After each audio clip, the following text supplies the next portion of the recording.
The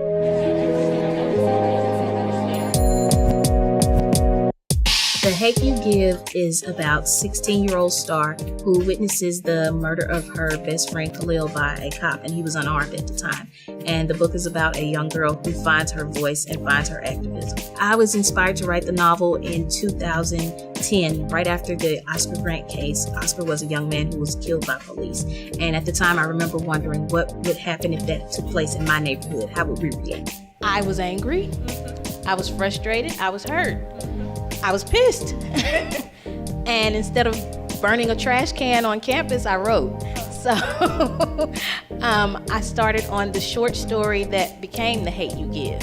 I look at books as being a form of activism because a lot of times they'll show us a side of the world that we may not have known about. And so that's how the novel The Hate U Give came about. One of the things I really love about Angie Thomas's voice in The Hate U Give is how she's able to transcend generations. This is a YA novel, and when I picked it up, I thought it was speaking to the 16-year-old me. You feel every emotion. You feel like you're on a roller coaster. And when there's something that happens, you feel like you are experiencing it firsthand. One thing that I love about Angie Thomas's writing is how she incorporates hip-hop culture in the book. I really love the references to Tupac, and you can see her past history of being a rapper in the book. Actually used to be a rapper, if you can call it that. I did it only because I wanted to fit in with the cool kids because I was such a bookworm, and it actually worked a little bit. And I actually ended up in Right On magazine. That's me back in the day when I was young, short A. Please never call me that. I have a long Spotify playlist for this book. It's on my website too. But I listened to Tupac, of course, Kendrick Lamar, Lauryn Hill, Sam Cooke, Marvin Gaye, Stevie Wonder, Public Enemy, NWA, a specific song. Yeah, I know you did.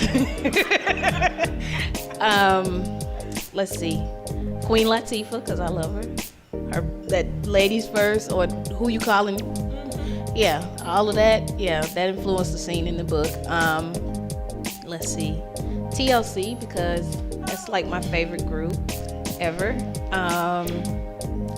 Let's see. I honestly go on my website. There is like a Spotify playlist with probably 300 songs on it, and there's a lot of stuff on there. So that'll hopefully give you an idea of what I was listening to. Tupac is a huge influence in the book. The title itself, The Hate U Give, actually comes from the tattoo everyone knows him for, the thug life across his stomach. It actually stood for The Hate U Give, Little Infants F's Everybody, THUGLIFE. And since we didn't want a long title, we just went with The Hate U Give. And in a video, Tupac explained that what society feeds into youth has a way of affecting us all. And we see that, he mentioned it back then, we saw that in the form of the 1992 riots in Los Angeles. We see that now in the form of riots in Ferguson, in Oakland. We see that. So when I heard that interview, it spoke to me because that's exactly what I was trying to show in the book. That the hate that they gave Star, that they gave Khalil, to everybody. Tupac is definitely my favorite rapper, and I say that because he wasn't just a rapper. He was an activist in his own way. And I related to that because he used music as a form of activism. Tupac had this poem called The Rose That Grew from Concrete. It's a metaphor for young people who grow up in bad circumstances, but they're still roses, you know. And so I tried to make Star and Seven and all the kids in the book, they're roses in concrete to me. They're kids who are growing up in bad circumstances and bad situations, but they're still roses. They're still good there. They're still shining. There's still something to be in awe of. And so I feel like that was a big influence in the book. And it's one of those minor things that people may not notice, but in a way it's huge to me. I love that she really paints the picture that these events can happen anywhere. I really see that this book is going to be a classic for all high schoolers going forward. And also I really think that it's important for not only the Black Lives Matter movement, but for Americans as well overall. So often nowadays you say the words Black Lives Matter, you get all lives matter or blue lives matter.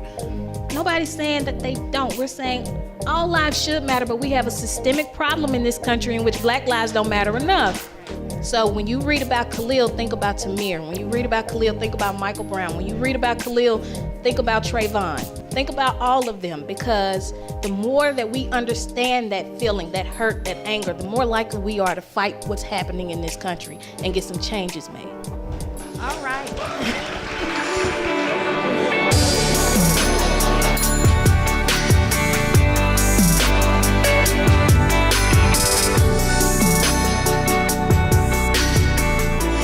Please subscribe to our YouTube channel, like us on Facebook, and look for us everywhere by searching Join the T.